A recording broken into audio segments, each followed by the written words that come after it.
Hey everybody, Ryan here at eTrailer. Today on our 2016 Infiniti Q50, we're going to be taking a look at and showing you how to install the CURT Trailer Hitch Receiver. My favorite thing about this hitch is the appearance. It's really going to look good on the back of the Infiniti. For the most part, it's going to be completely hidden. Really the only thing you're going to be able to see is the receiver tube.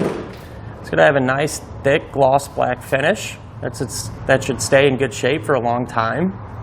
And it has the reinforced collar, which I really like. I think it gives it more of a complete or finished look. Many of our Q50 customers plan on using their hitch for accessories. Things like bike racks or maybe even a cargo carrier. This is going to work out great for that, and that's partly due to the clearance that it's going to give us. The end of the receiver tube opening is going to sit just behind our bumper a little bit, so that should give us the space we need to use our folding accessories without having to worry about any interference. So this is a Class 1 hitch, so it's going to have that 1¼ by 1¼ receiver tube opening, and it's going to have the standard 1/2-inch size pinhole. Now, a pin and clip does not come included, but if you need one, you can find it here at eTrailer. It's going to have loop-style safety chain openings, which do sit below our pin. So we don't have a ton of room, but we should have enough to use just about any size hook. As far as the hitch's weight capacities go, it's going to have a 200-pound maximum gross tongue weight rating. So that's going to be the amount of weight pushing down on the hitch. So that's going to work good for those 1 and 2 bike racks, for example. As far as the maximum gross trailer weight rating goes, it's going to be 2,000 pounds. And that's going to be the amount of weight that's pulling on the hitch. So that's the weight of your trailer plus anything that you might have on it. Now, I do always like to recommend, it's never a bad idea to check with your Infiniti's owner's manual to make sure your Q50 can pull much weight. And if you do plan on doing a little bit of light duty towing or maybe even using an accessory with lights on it, I would recommend picking up some trailer wiring. That way everything will work properly. Now I'm going to give you a couple of measurements, and you're going to use these to help figure out which hitch mounted accessories to get. From the ground to the top inside edge of the receiver tube opening, that's going to be about 11 inches. So if you do plan on doing a little bit of light duty towing, chances are pretty good you need to get a ball mount with a rise. From the center of the hitch pin hole to the edge of our rear bumper, that's going to be about 6 inches. And you're going to use that measurement to help figure out that if any folding accessories you might have can be stored in the upright position without contacting the bumper. But at the end of the day, in my opinion, this is the best looking hitch for the Q50. And it's going to allow you to do those things that you enjoy. As far as the installation goes, it's really not too difficult. It does take a little bit of time. Speaking of which, let's go ahead and put it on together now. To begin our install, we're going to be working underneath the back of our Infiniti. We're going to first start on the passenger side. That way we can remove this factory tow hook.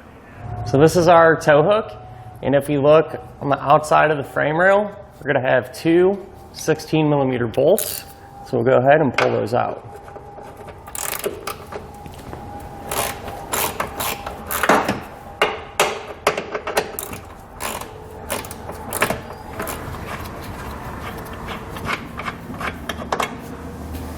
And we're going to have 2 more of them same bolts on the bottom side of our frame rail, just above our exhaust pipe here.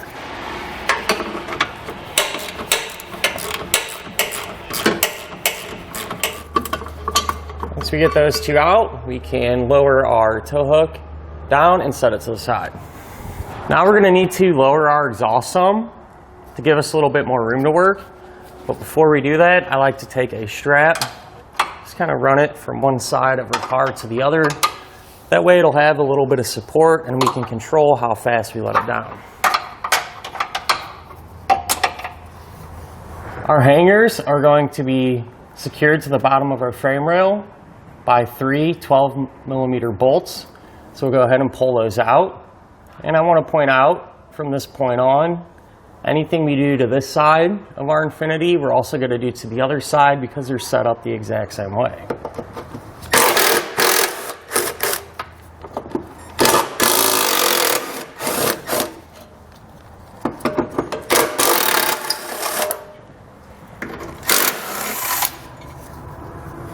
To give us a little bit more clearance, if we move towards the front of our car following our exhaust, we're also going to remove the rubber isolator hanger on each side.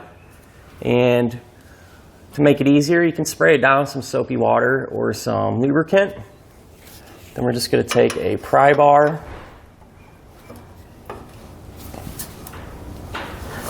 and pry one of the rubber portions off of our exhaust.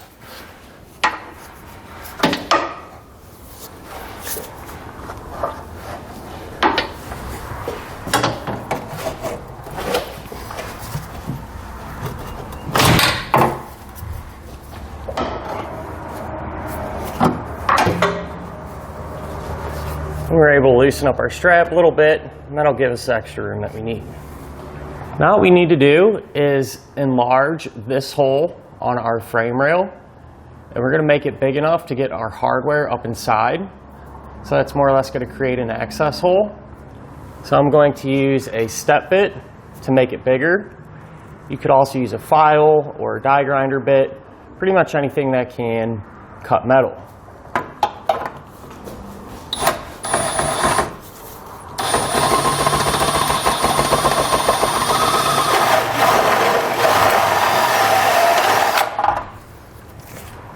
So that's about the size hole you want to make. You want to make it just large enough for your spacer block and your carriage bolt to be able to easily fit inside of the frame. Now, since we do have a little bit of bare metal exposed, what I recommend doing is getting some spray paint, just kind of covering that up. That way we don't have to worry about any rust or corrosion issues in the future. Now that our paint is dried, we can get our hardware in place inside of the frame rail. And we're going to be using these two holes here for our attachment points. We're going to take the coiled end of our fish wire, put it through this hole, and we're going to try to drop it down through the hole that we enlarged. Once we have it through, we're going to take a spacer block and a carriage bolt. We're going to thread that carriage bolt onto the pull wire. We're going to feed our hardware up into the frame rail.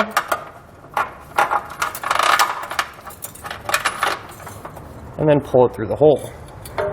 This attachment point's going to work pretty much the same way. Again, the coiled end of our fish wire. Drop down through our access hole. We're going to use that same hardware combination, spacer block, followed by our carriage bolt that we'll thread on.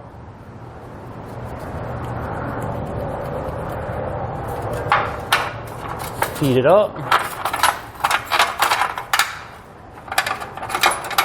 And pull it out. Now that we know the bolts line up correctly, what I'm going to do is just push them back into the frame a little bit. That way when we go to put our hitch up, we're not going to have to worry about them interfering with it. Now with an extra set of hands, we can raise our hitch into position. So we're going to have to kind of go over our exhaust. And what we're going to do is take our pull wires and run them from the outside of our hitch in.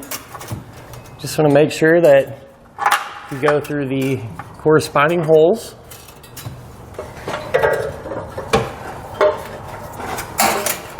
Once we have them pushed up, we kind of raise our hitch into position. Once we have our hitch up in a position, you can grab your pull wires and feed the hardware through the hitch. Once we have it through, you can remove your pull wire.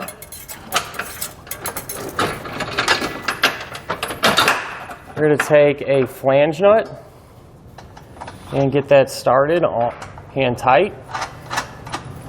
All of our remaining hardware is going to get one of these flange nuts, so we'll just get all of them started.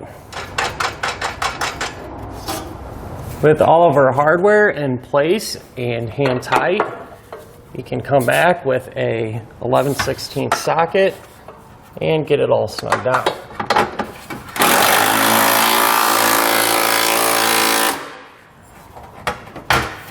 Now we can grab a torque wrench and tighten everything down to the amount specified in the instructions.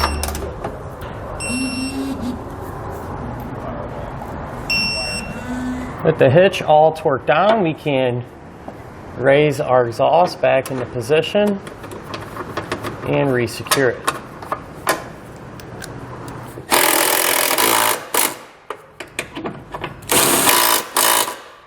Come back and rehang our rubber isolators. Just pop these on by hand. And once the exhaust is completely secured, we can remove our strap. And if you want to, you can reinstall your tow hook using that same factory hardware. And that'll finish up our look at and our installation of the CURT Trailer Hitch Receiver on our 2016 Infiniti Q50.